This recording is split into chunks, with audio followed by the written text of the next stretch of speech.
आता आपल्याकडे 1200 इच्छुक आहेत, 102 तिकीटं आहेत. जर अशी मला तिकीटं छापता येत असतील, देता येत असतील तर मी सगळ्यांना खुश केलं असतं. पण आता परिस्थिती आपण समजून घ्या. शेवटी अध्यक्ष आपण सगळेजण आम्ही बसतोय आणि सातत्यानं लोकांची समजूत करायचा प्रयत्न करतो.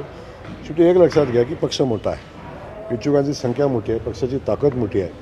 तेव्हा हे होणार आहे आणि त्यातून 2 तारखेपर्यंत, 3 तारखेपर्यंत, 4 तारखेपर्यंत या सगळ्या घडामोडी होत राहणार आहेत. नाराजी व्यक्त करण्याची प्रत्येकाची वेगवेगळी पद्धत असते.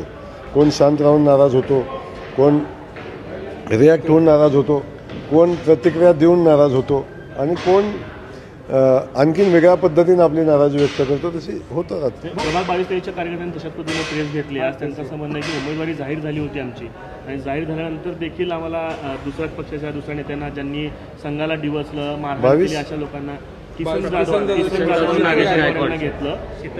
त्याच आंदोलनाचा विषय सांगितला.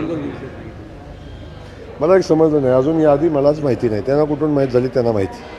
त्यामुळं यादीच्या संदर्भातली माहिती मला नाही, त्यांना कुठून पोहोचली असेल त्यांच्याकडून माहिती घ्या.